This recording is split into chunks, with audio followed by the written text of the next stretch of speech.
Disclaimer: the views and opinions expressed in this episode are those of the guests and do not necessarily reflect the official policy or position of USA Global TV and Radio. The content presented is for informational purposes only and is intended to foster open discussion and debate. Viewer discretion is advised. USA Global TV and Radio does not endorse any particular viewpoint and encourages viewers to seek out additional information and perspectives. Saving America with Dr. David D. Schein.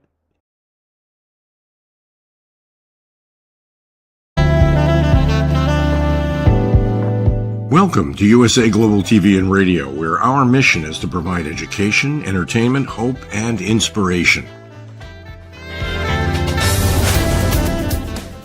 USA Global TV and Radio connects you with experts and audiences all around the world every single day to help you succeed in business and to live a richer life. Visit us at usaglobaltv.com to learn about career and life-changing training and mentoring programs like the Listening Mentor. Subscribe to our newsletter to stay informed about our special programs and offers. Discover how you can become a guest on one of our shows or a host or producer of a USA Global TV and Radio show of your very own. That's USA Global TV and Radio, where the doctor is always in.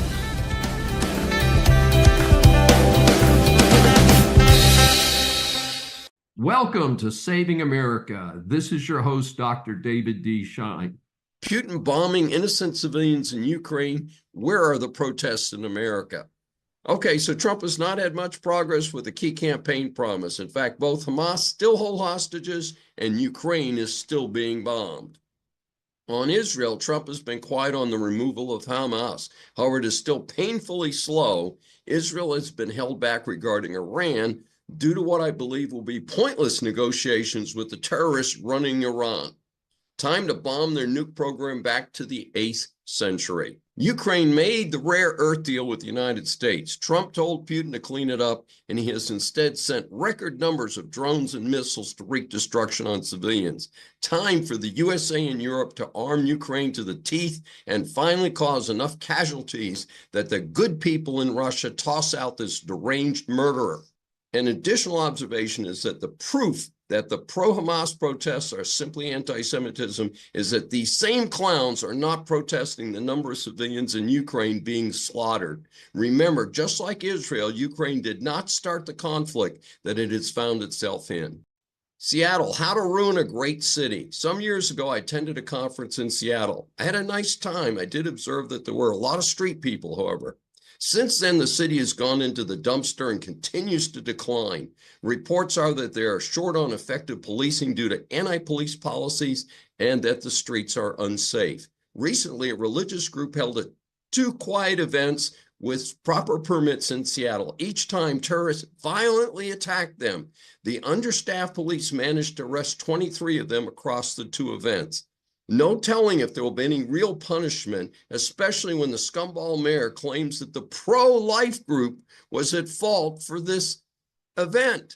85% of the people in Seattle are Democrats. I can call on complete boycott of the city until the education level and the safety improves.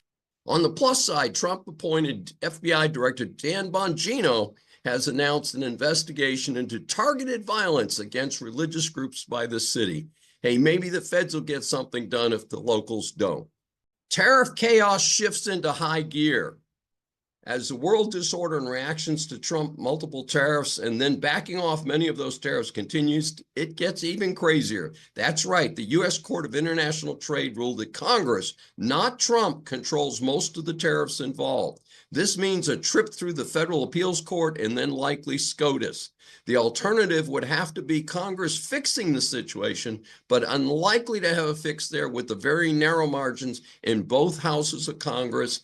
Even though this is important for the United States, it's very unlikely that the Dems will cooperate with the GOP to see if we can get something done right.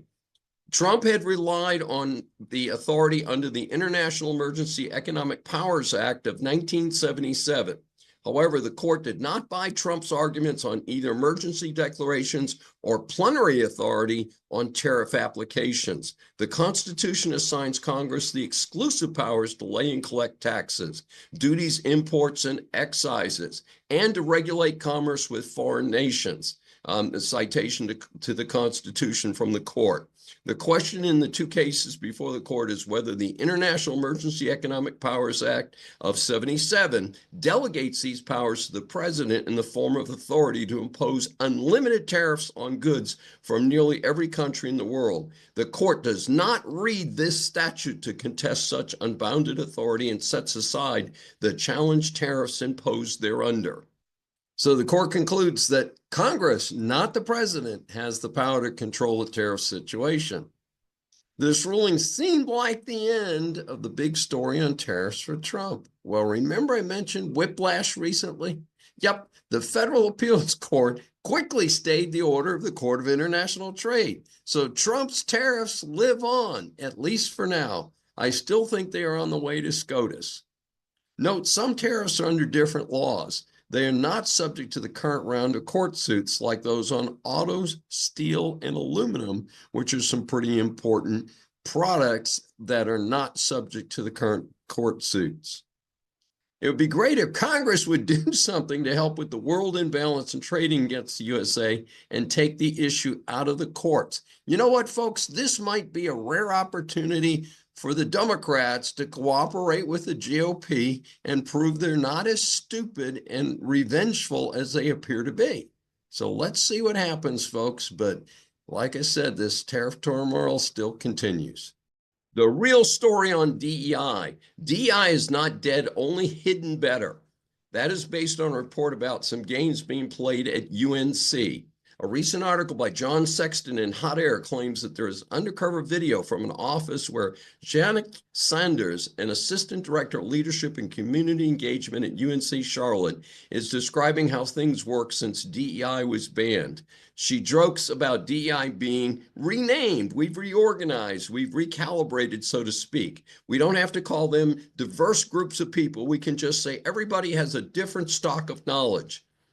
At the same time, a recent article by my friend Ed Bloom and his co-author Adam Mortara it was published in the Wall Street Journal under their opinions section, and they describe an initiative by the Justice Department, which on May 19th announced the Civil Rights Fraud Initiative, which will use the False Claims Act, which encourages whistleblowers to come forward with evidence of illegal activities. Fines range from $14,000 to $30,000. And hey, as a bonus, people who are whistleblowers may get a piece of that action.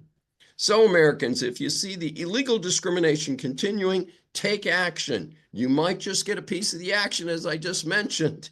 And maybe we can help America be a more fair and equal place. A sad report from a place that I hadn't heard of before called Study Finds. That's right, the newsletter, just 2 words, had a report on the dog injuries and deaths from the last 3 years.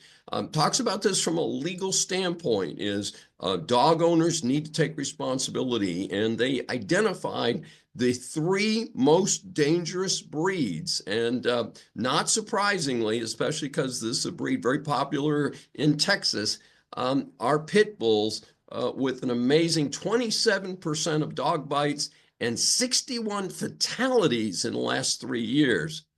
Following shepherds, not German shepherds who come in 5th, but other shepherds who come in 2nd, and then boxers came in 3rd. I think boxers are kind of cute, but they provide more serious bites when they do bite people.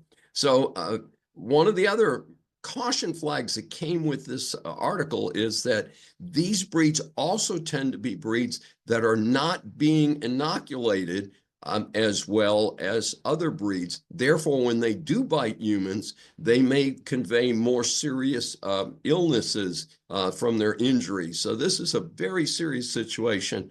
And of course, I'm like any person who believes in pet ownership, It's very important to spay and neuter your pets, and of course, to have all of their shots and to control the dogs. Most dogs are not mean by nature, but can be made mean by disgruntled people not treating them well or things like that. And if you do see a neighbor who is not properly treating an animal, certainly call your local animal control people. All rise. Our series Interviews for Saving America establishes that the world is full of interesting people. Once you hear from our next guest, I'm sure that you will agree that he deserves the moniker of interesting person. Saving America welcomes Tyler O'Neill. Thanks for having me. It's our pleasure. You're the managing editor at the Daily Signal. He's also an author and conservative commentator. He's written for numerous publications, including Newsweek, the Washington Times, the Christian Post, National Review, the Washington Free Beacon, and the Hillsdale Collegian. A graduate of Hillsdale College, he also studied journalism at the Leadership Institute and the National Journalism Center. He enjoys Indian food, board games, and talking ceaselessly about politics, religion, and culture. He's the author of 2 books, Making Hate Pay, The Corruption of the Southern Poverty Law Center, and his new book, Woktopus, The Dark Money Cabal Manipulating the Federal Government. We welcome Tyler O'Neill for his first appearance on Saving America. Thanks, Dr. Schein. Glad to have you. So, as you know, we asked our guests 3 questions. When did you realize you were conservative at heart, and were there any outside influences that pointed you in that direction? It's hard to count. So, I mean, I like to say I was born in the People's Republic of Boulder, but revolted into orthodoxy in early youth and grew up in Golden. So I was not very far from the Coors factory and knew about the Coors family's generous support for conservative causes for so long. But my dad, my grandma is a, dyed-in-the-wool FDR Democrat. My dad had always been a very rock-ribbed conservative responding to her. So I grew up with an interesting political background between the two of them. And I've always identified as conservative. I've always, felt the call to keep the good things in America and to help it grow. I really hate the way that the left has hijacked the term progressive, because I think progress is a good thing, but it's not. Whenever you want the federal government and the bureaucracy to take over, and in my newest book, I define woke, and one of the aspects of woke is the preference for technocratic government.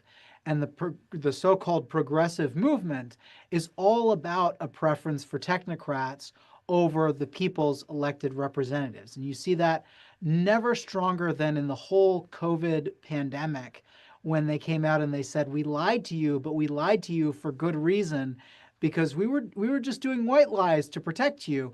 And then it's like one thing after another. It was a lie. It was a lie. It was a lie where the origin of COVID was. It was a lie whether masks helped or not. It was a lie, that you should take the vaccine. One thing after another after another. And, I think that more than anything else has woken up so many Americans to the threat of this bureaucracy that has been unaccountable, unelected, divorced from the people. And I'm a guy who likes institutions. I'm a natural conservative. I want to trust the experts.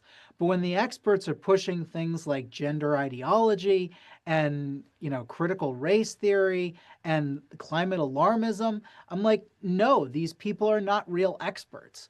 And you have to go back to the real sources of information. You have to question the basic first principles. And you have to go to the source of truth as much as you can.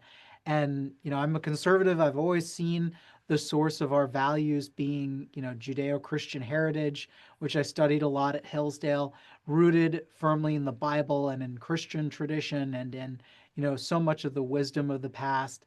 And I have a great respect for, I think most of us take modern life for granted. We tend to think, oh, if we were just to throw out the free market, if we were going to, follow Bernie Sanders, we'd still have our iPhones and our, refrigerators and our uh, our microwaves, these small things that we live with, and they were made often in the 50s, but our lives are so infinitely better than they were 100 years ago or 200 years ago, and we just take it utterly for granted that the free market was the thing that enabled us to get there. If we kill the goose that lays the golden eggs, that's going to make things harder for our children, for their children, and for America going forward. And Tyler and Neil, that is a great metaphor, killing the goose that laid the golden egg, because free enterprise is a flawed system, but boy, it is the best system in the history of the world. And it's so unfortunate that so many of our college students and just people on the street really don't understand that connection. And we want to ask you, that ties in nicely with our second question, with the Southern Poverty Law Center. Now, that sounds like a harmless legal aid group down somewhere in the deep South, helping, poor people, people who are oppressed, get fair legal treatment. What's the real story behind it that you disclose in your book? Yeah, thank you. So my book is Making Hate Pay: The Corruption of the Southern Poverty Law Center. And I explain how this organization went from that noble mission of representing poor people in the South legally. And they won a lot of really important cases in their early years. They got black men who had been falsely convicted of rape off of death row. And they also, strangely enough, represented a reverse racism case where there were two white guys in a predominantly black situation where they were working, and they got singled out for bad treatment, and the SPLC represented them and got them justice. And so, the SPLC began with this noble mission, but then Morse Dees, the co-founder, who was, is a brilliant fundraiser, he's still with us, but he found he had a personal beef with the Ku Klux Klan. I mean, which of us don't? But in his case, it was his uncle who was a member of the Klan. And he realized that if he went after the Klan, this was in the 1980s, the Klan was mostly a paper tiger. So he could go after the Klan, get a multi-million-dollar judgment. His attorneys said this was like shooting fish in a barrel. And then he could go to his donors, especially Northern liberals, and say, hey, we're fighting those evil bigots in the South, send us money. And there's this really revealing story I tell in the book about a poor black mother who loses her son in a lynching, and the SPLC represents her and gets this big judgment from a group called the United Klans of America. That Klan group, thankfully, it has to close. It's over. It has about 50 grand to its name because it barely exists, right? This is the 1980s. We're not talking 1950s or 1920s. We're talking toward the end of the time. And the SPLC was pretty much putting the final nail in the coffin of these really evil organizations. But, you see the SPLC's corruption even then, because they get this multi-million-dollar judgment against the Klan. Klan group doesn't have $1 million. They don't even have like more than 50 grand. So the 50 grand, that goes to Bula Mae Donald. Meanwhile, the SPLC goes to their donors and says, we got $1 million judgment against the Klan. Look at us. You need to give us money. And they get millions of dollars from their donors. Bula Mae Donald never sees any of that. But what happens to the money that she got in the case? She takes it and pays it to none other than the Southern Poverty Law Center, which had given her a loan for her home. And so this is the example of the SPLC is raking in all this cash, and the poor woman they're supposed to be supporting, they're representing, goes out in the cold. But the real scandal about the SPLC right now is their hate map. They have this hate map where they put mainstream conservative and Christian groups on this map with chapters of the Klan, suggesting that a similar sort of hate drives conservatives who want religious freedom and white supremacists. And they often say, in their reports, they say this map is showing the infrastructure of white supremacy. That's a direct quote from them. most of these groups have nothing to do with white supremacy. I mean, you also have black supremacist groups on the map. Anyway, so there's a joke for you. But they often are putting people on this map because they disagree with their conservative positions. And it's usually a proxy. So like you have the anti-LGBTQ groups, which are religious freedom organizations. And by the way, they included Gays Against Groomers, which is an LGB organization, as an anti-LGBTQ plus hate group. So that's how seriously we should be taking them. But this, and this ties into my next book, because the SPLC has tremendous amounts of money that they get by scaring their donors into ponying up cash. They're also really useful for the left to demonize conservative opponents of their agenda. And in the last White House, we saw SPLC advising the Department of Education, the Department of Justice. We saw the FBI citing the SPLC on the hate map in particular when they went after radical traditional Catholics. And we saw an SPLC attorney nominated to a top federal judgeship by none other than President Biden. And of course, President Biden had to nominate her twice because her nomination got delayed in the Senate. So this organization has a tremendous amount of clout on the left, and absolutely none of it is deserved. And I had not seen a single book that laid out the case explaining why nobody should trust this organization. So I decided, well, darn it, I want to write that book. And, come hell or high water, I was going to, and I ended up doing it. And I think it's a really important message that we have to keep saying. And by the way, there are 2 live lawsuits. I don't want to go forever on this. No, we don't, because I want to save time for your new book. But as you know, I said before we began recording that I heard a speech from either the president or their chief legal counsel about a decade ago. And I was ready to toss the fellow out myself, though I'm not a very physical person. Generally don't beat up people. But I thought he was such a clown. And so I great minds think alike. What can I say? So let's move on and talk about that new book. It's a great title. The new book is called Wokeopus. I hope I'm pronouncing that the way you intended. So tell us about the new book and why people should read it. Yeah, it's Wokeopus, like woke octopus. So I don't know if you remember back, I think it might have been around 10 years ago, they started going after the Koch brothers, and they had books called The Kochtopus. And so this is a play off of that, where I'm showing, and it's the octopus arms over the Capitol building, because they're infiltrating the federal government. And, there are 3 aspects of it. There's the left's dark money network, as I call them. People like George Soros, now Alex Soros is running Open Society Foundations, the Arabella Advisors Network, these people who are sending money to far left activist groups. And then the far left activist groups are then infiltrating and advising the federal government. And this went crazy under Biden. So we saw President Biden nominating many people in high-level, cabinet positions who had either been at unions, who had been at far-left organizations. And of course, nobody represents this better than John Podesta, who was, Bill Clinton's White House chief of staff, Hillary Clinton's campaign manager, founder of the Center for American Progress, which is a humongous left-wing activist group that sent, I think it was about 70 people into the Biden administration. And John Podesta was put in charge of determining where all the money went in the Inflation Reduction Act. So good we old all John remember, Podesta, yes.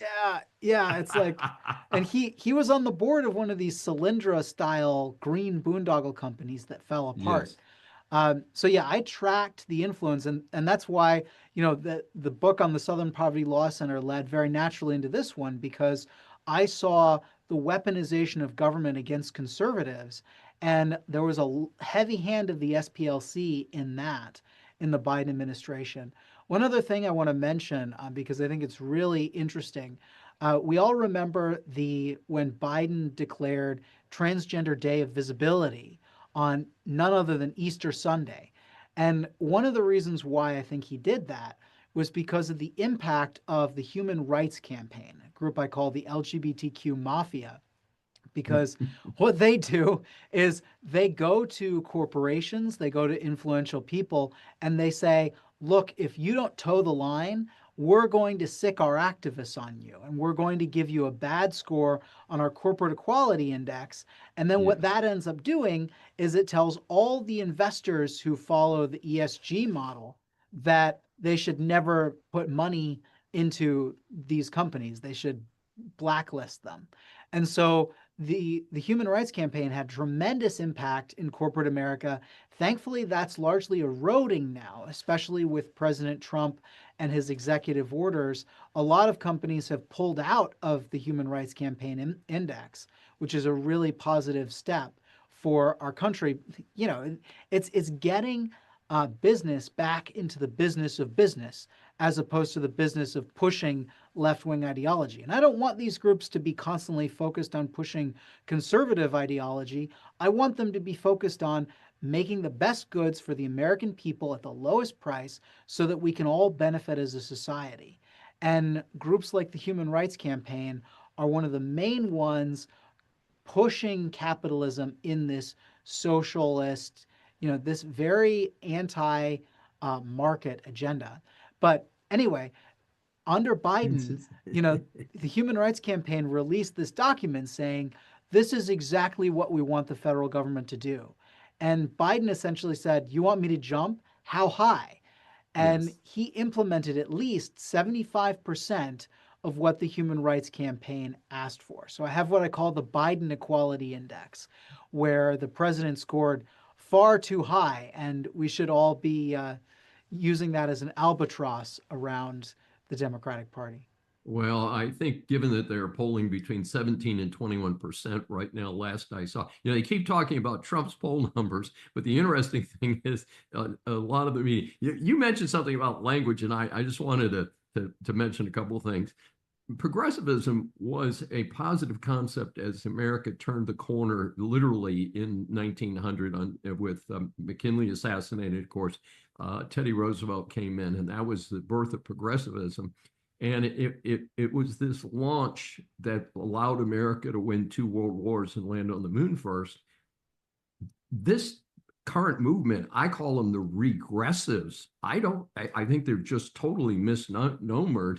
And the other term I'm favorite about switching around is the Daily Signal, other publications, the Heritage Society, publications of Hillsdale College, the Imprimis, has 5 million subscribers. And I think that this term mainstream media has been way, way overused. My personal term in social media is slop stream media. And I am still surprised, given that that the largely more conservative media stations have surged in this marketplace over the last few years. Newsmax went public, and they've done very well going public. I mean, incredible numbers. I think that the term mainstream media is definitely way off. And what made me think of it is this term about human rights. And I represent human rights. I am so strongly in favor of human rights, and I don't see anything in the conservative playbook that is contrary to real rights of humans. And it's just sad, because it's like, how can you, Tyler O'Neill, how can you, Dr. Dave Schein, be against human rights? And it's like, well, let's take a look at who's calling what human rights. So love your approach there. And Tyler, as you know, we try and keep this short so that our audience will actually listen to it and then go check out your books. So we appreciate your being here today. Now, how can our audience get more information about you, your writing, and your books? Thank you. Yeah, you can follow me and the Daily Signal on most social media platforms. We have no truck with TikTok. We have no truck with the Chinese Communist Party.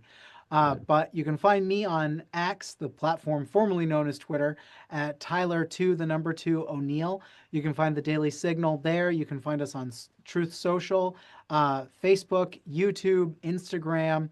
We're all over the map. You can find The Woktopus and Making Hate Pay on Amazon. The Woktopus just announced, I just released the audiobook version of The Woktopus. So I actually got to record that myself, which was a great experience. But yeah, if you just Google Woktopus, if you don't want to do it through Amazon, you don't have to. But Amazon is, it's also sold pretty much wherever fine books are sold. I Google it occasionally myself, Woktopus, and I find there are even like French and German bookstores that are selling it. So if you just put that word in there, Woktopus, woke octopus, it'll be sure to come up. Please proceed. Business students, business persons, or consumers, business law impacts much of what you do. This segment is designed to help you get past the headlines on key stories. Apple defeats patent lawsuits in Texas over iPhone security systems. This jury decision from a federal court in Austin, Texas, in favor of Apple was a bit of a surprise. In 2021, Identity Security LLC sued Apple for $361 million for infringing 4 U.S. patents involving Apple security systems. The suit alleged that Apple's use of its secure enclave in features like Face ID, Touch ID, and passcode security violated Identity Security's LLC patents. A one-week jury trial was held. The defense firm Desmarais LLP took credit for the win with a press release. It specifically mentioned that part of its win was taking out the key expert witness for the plaintiff. The press release stated that it successfully challenged Identity Security's expert testimony, with the court ruling in favor of Apple's Daubert motion on April 25th, 2024. This key victory excluded Identity Security's expert testimony from the trial, which had formed the basis of its damages theory. A Daubert motion is a common technique in litigation to challenge the credentials of experts who are proposed to testify in various lawsuits. In fact, this reporter has been an expert witness and has been subjected to Daubert motions. It is based on the case Daubert versus Merrill Doll Pharmaceuticals Incorporated, 1993, which held that Rule 702 of the Federal Rules of Evidence was not a fixed standard, but a flexible standard. Basically, the judge makes a decision whether someone presented as an expert by one side or the other will be allowed to actually testify as an expert. The judge is seeking relevant and reliable testimony from the proposed expert. Specifically, the judge must find it more likely than not that the expert's methods are reliable and reliably applied to the facts at hand. It is easy to see how one judge might support an expert's testimony while another judge might not support it. It is unclear at this point if the plaintiff company plans to appeal the jury's verdict, which supported Apple. How does the defendant plead? A recent case from a federal court in Oregon is a great reminder of the rules on defamation cases. The background on this case is interesting. Jonathan Tallman owns and operates a coffee shop in a small town in Oregon. In 2019, he had a 16-year-old girl working there, Michaela Miller. Her opinion was that he, Tallman, engaged in inappropriate conduct with her when others were not present. She was involved in high school sports, and she discovered other teammates had experienced similar harassment at the coffee shop. A school coach overheard, and being a mandatory reporter, reported it to the police. The police took statements but did nothing more. Eventually, she quit the job. Starting in 2020, Tallman was an unsuccessful candidate for local office, get this, 4 consecutive years. In August of 2023, a local individual either posted or shared the police report on Facebook. Shortly after, Ms. Miller responded on Facebook with her own posting and later posted it elsewhere. 1 month later, in September 2023, Tallman sued Miller in state court, asserting Oregon common law claims of defamation, defamation per se, and false light invasion of privacy. Miller timely removed the case to federal court and then filed a motion to strike Tallman's case. A federal magistrate, however, agreed with Tallman. Now, that's a first level court. You can take the decision or you can ask for a regular judge to hear the case. That's what happened here. Miller then asked the district court judge to consider the case. The district court cited 1964 SCOTUS case, famous case, New York Times versus Sullivan. In short, for a public figure to be defamed, he or she must prove the false and defamatory statements were published with actual malice, i.e., knowledge of falsity or reckless disregard of the truth. So the question is someone who has not held office, but a recent 4-time candidate, a public figure. The court ruled in this case that Tallman indeed was a public figure. Therefore, he would face a much higher level of proof to prevail in the defamation case. The district court judge went on to indicate that perhaps if Tallman had not been a recent candidate, but decades later the case arose, then the case might be decided differently. May I remind you, you're still under oath. China's expanding Arctic ambitions challenge the U.S. and NATO. This is a mega story for the foreseeable future. Xi is an ambitious fool. However, as they say, never take fools lightly. The CCP is doing its best to ruin the economy of mainland China. Showing these displays of force are designed to keep the average person in China focused on something other than the failing economy and the incredible demographic results of the one-child policy. We know that China wants a nuclear sub in the Arctic. If USA and NATO allow this, this could portend a significant change in the balance of power, a change nobody in the free world can allow. The United States needs to exercise its territorial jurisdiction and make sure that doesn't happen. Order in the court. Our series of interviews for Saving America establishes that the world is full of interesting people. We welcome Don Meinhardt for his first appearance on Saving America, who comes to us from his home base in Sarlat, France. Incredibly, at 23, moved to the U.S. and created a successful .com startup. He sold that, and in 2001, he moved back to France. He is a serial entrepreneur and CEO of many companies, including digital media, technology, and others. He speaks an amazing 6 languages, including Alsatian. Among his accomplishments, he's the founder and CEO of Unicorn, that's spelled with a Q. This is the largest rural incubator accelerator in the world. I found so much information on the various companies that he started that I really had to edit this down so I could structure my intro and have time for my 3 questions. We welcome Don Meinhardt for his first appearance on Saving America. Thank you so much for having me, David. Looking forward to it. Sounds good. Well, we'll jump right in. With your terrific record, what is your advice for other entrepreneurs out there, especially those who are interested in tech ventures? Well, as you know, tech is pretty much all I've done my entire life. I don't know how to do anything else. I have a very peculiar interest. I've never golfed in my life. I played darts once in my life against my old partner who challenged me to a game of darts that, by the way, he lost, even though I had never played. So I guess I made my point there. But when it comes to tech, I've been in tech business since 1993. Clearly, tech has evolved dramatically since that time. It's always moved fast, but it tends to move faster and faster. And the closer you seem to be getting to the horizon, the more it shifts away. So I think the biggest piece of advice I would give to any entrepreneur in the space, as well as to any investor, is to not focus on what changes, but instead focus on what does not change. And that's usually where we see the real opportunity. Now, what doesn't change?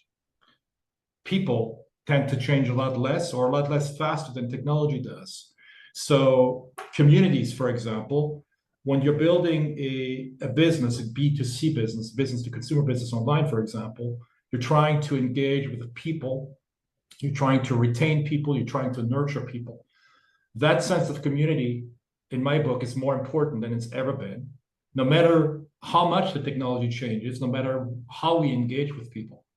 So the early days of the internet, before the Facebooks, before the Instagrams, before the LinkedIns, before any kind of social media, we had bulletin boards. I'm now talking the years, for those that are old enough to remember, 1992, 1996-ish. We had news groups.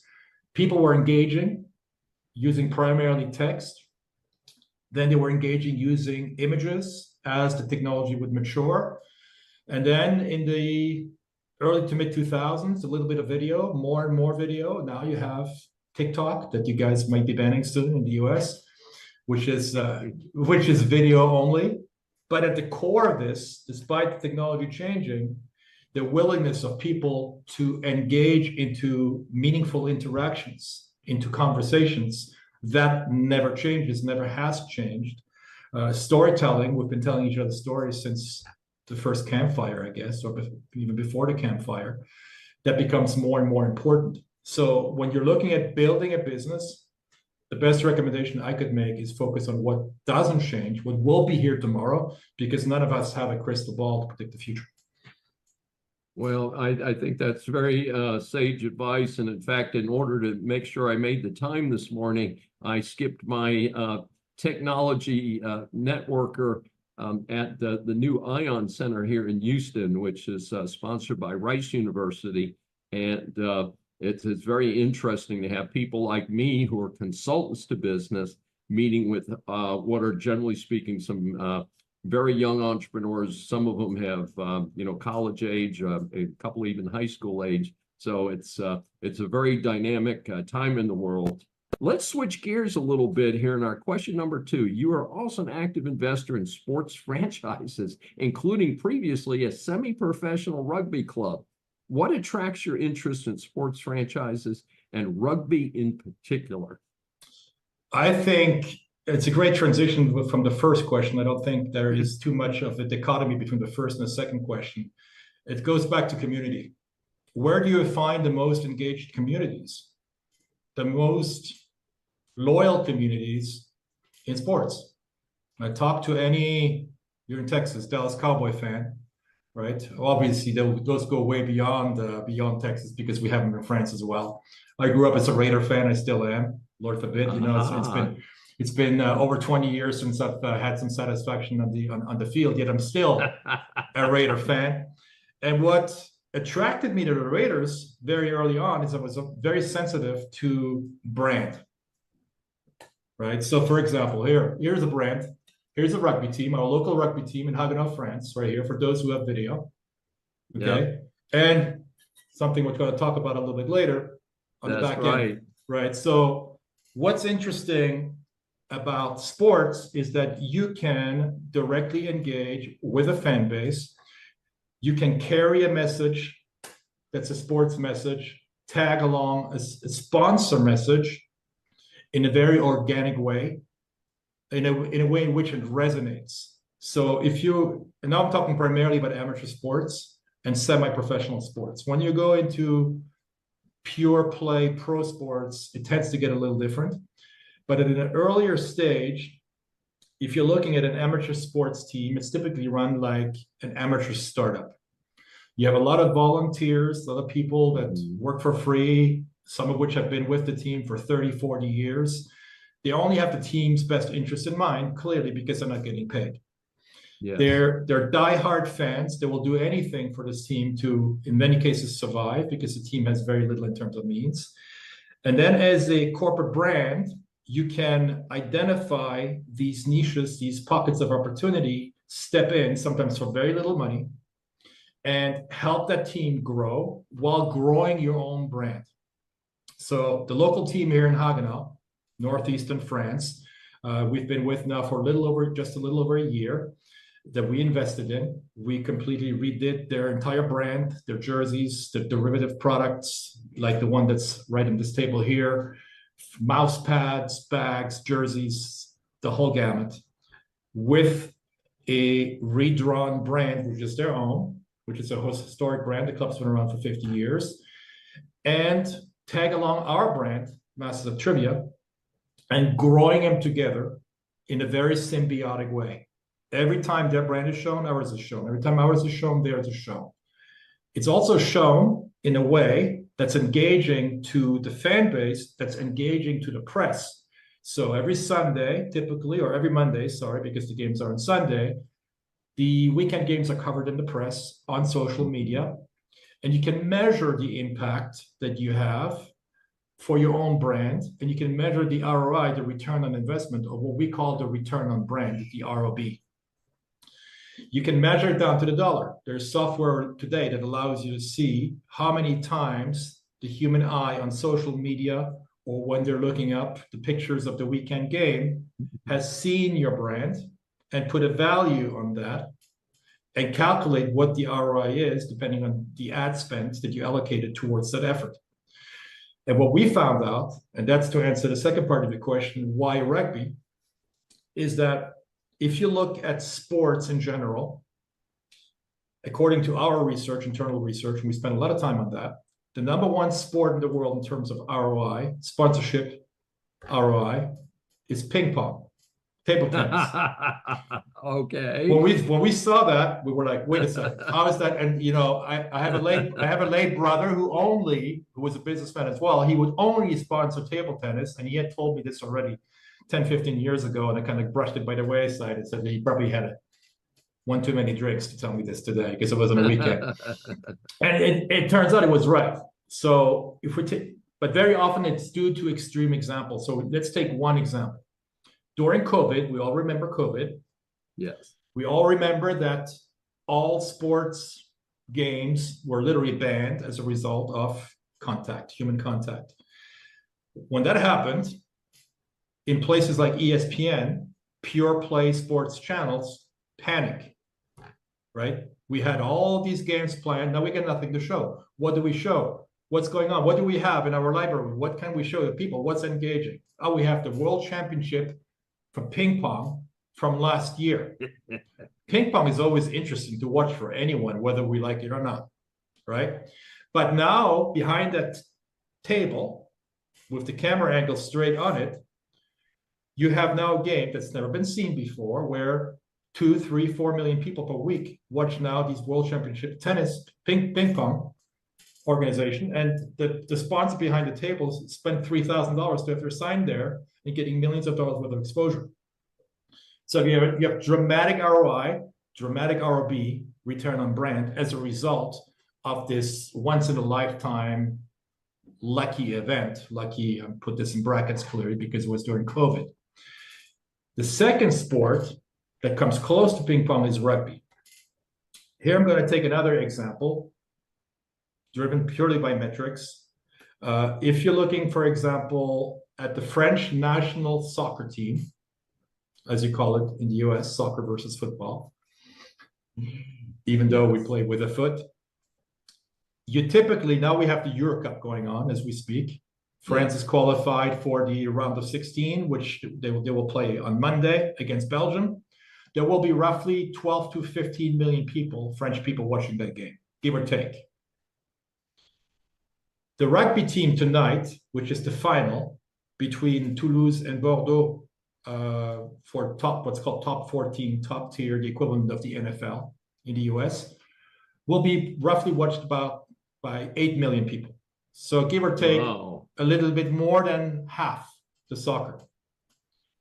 But the 30-second TV spot on the soccer game costs 50 times more than the 30-second spot on the rugby game. Fantastic. Why is that? Major delta. Well, the reason is what we call in the advertising business the upfronts. The first one is sold upfront, as the name indicates, ahead of time, a year ago, just like the Super Bowl spots that are going for $7 million a piece. Right. Where all of the big brands, primarily consumer brands, the Procter & Gamble's of the world, the largest advertising spender in the world, will outbid each other to be in that spot because there's a finite amount of those 30-second spots to buy. Absolutely. The rugby is not sold this way. It's on a first come, first sold basis. So you don't have this inflation going on, yet you're reaching the exact same person, the exact same butt is sitting in front of the TV station, in this case mine. I will be watching both games.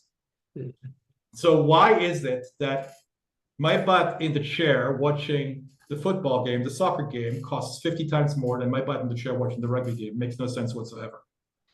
The impression is exactly the same. So we're looking for these opportunities. And in amateur sports, you have massive opportunity for investment. I would recommend any serious brand that's looking to generate positive, strong ROI on their brand to follow a similar path. If you need help with how to do it, you can contact me. That is incredible. And by the way, Houston, Texas, where I am, has just announced that, and it's out in a suburban location, is the Houston SaberCats. I follow them. I follow them on Facebook. Yeah. Yeah. So they are, and I met with their. He's now part of my LinkedIn loop. Is their head of promotion. So it's interesting because it's just hitting in Houston also. Let's move on to number 3. One of your newest ventures ties in with the growing interest in trivia. Tell us about Masters of Trivia, which I hear you put on a shelf 20 years ago, but you booted it up last year. And of course, you showed us your drinking bottle next to you with the Masters of Trivia on it. Yeah, this one right here. Right. So trivia is very interesting. It's a very interesting topic. I've been a trivia fanatic since a very early age. I used to compete in quiz contests in a format where you'd get hit up on any topic in 5 different languages. You wouldn't know which topic would come next and in which language it would come to you. So it's the ultimate in terms of multitasking. But at the most granular level, what's really exciting and fascinating about trivia, it's the core unit of knowledge. In other words, if we're looking at our own discovery path online, if we have a question in our minds today, what we do is we typically type it into Google. If we're looking for George Washington's birthday, we're going to take the answer because it's going to be immediate, boom, and we're going to be happy with that because it's the only thing we're looking for.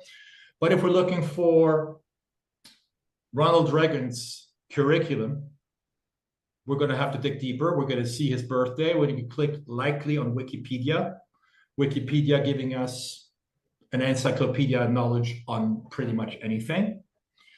And that we're going to sift through and maybe find what we're looking for, maybe not. In all likelihood, we will find it. However, there is a missing piece to the puzzle, which is how do we test our own knowledge against any topic? What if we had a de facto Wikipedia-like resource that allows us at the most granular level, be it a butterfly, a bird, an American president, a football team, an obscure topic in another language, a systematic way of testing our knowledge on that topic, learning as we go in a gamified way. This is really what we're setting up to do, basically helping the world become smarter on any topic. Today, you may have seen it earlier today, we celebrated Mike Tyson's ear biting of Evander Holyfield, which happened on June 28th, 1997, believe it or not, 27 years ago. So for those who remember that event, you know, that was almost 30 years ago, 27 years ago today. So in this case, we use that as the hook. You know, it's a bite, but you know, we can call it a hook, a marketing hook to draw people in. Oh yeah, I remember this event. And then here is a 23, in this case, a 23 question quiz about Mike Tyson. You can test your knowledge about what you remember about him, what you know about him. But the objective is to do this on millions of topics, on any topic under the sun, in any language under the sun. So it's an absolute massive undertaking. On the same lines, we're organizing the first European Quiz Championships. I don't think I mentioned this to you, but this is an event. I haven't heard this yet. Go ahead. I will invite you to. It will take place in our neck of the woods here in northeastern France in Alsace. The website is currently under construction. It will be quiz67.com. 67 is the name of our department. France is divided by departments. And it will bring together over a Saturday, Sunday, players from around the world, primarily European, that will compete on Saturday in a confined environment in the massive sports hall against each other. And then on Sunday, the following day, we will open up the winners who will then compete against the rest of the world in a hybrid format, both online and in the physical presence, with a massive screen where people can follow what's going on. We're going to provide more context prior to every quiz contest, meaning that if you're playing a quiz about the Civil War, you will get a 3-minute clip playing first to draw the people in, to give them more context, rather than taking the average Frenchman who knows nothing about the Civil War and just parachuting them into a quiz about the Civil War, which would make no sense. Yes. And we're going to do this in French, in German, in English, and in Alsatian, which is our local language. Yes. So that's going to be the gist of the event. But coming back to the trivia itself, it's also a massive business opportunity, which ties together with your first and your second question. In other words, tech, sports, and masters of trivia. How do they all tie together?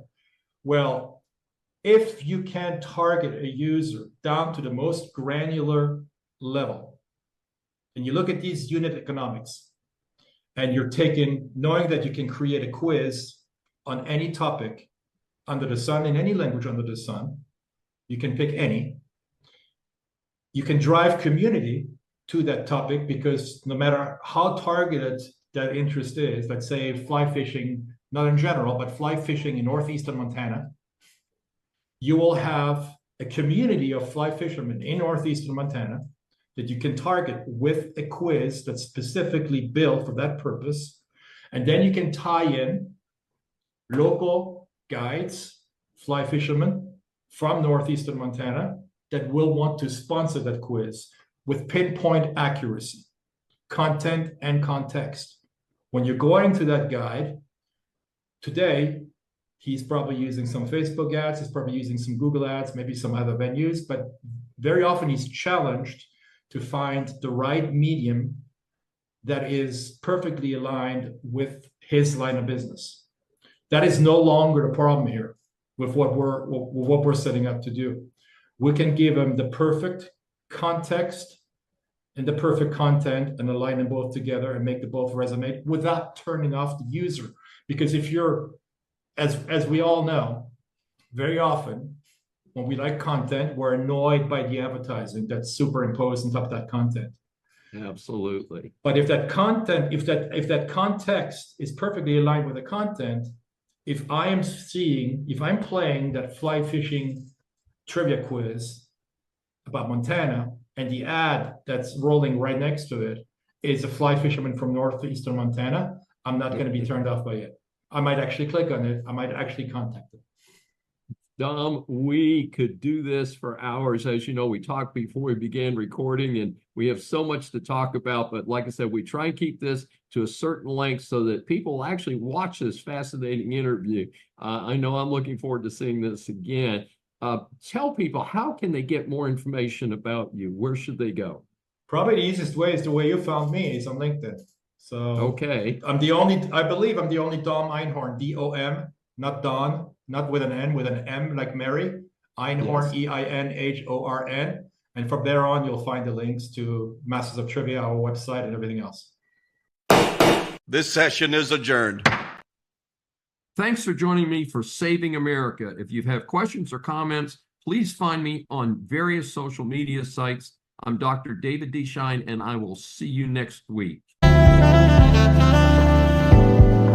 Welcome to USA Global TV and Radio, where our mission is to provide education, entertainment, hope, and inspiration.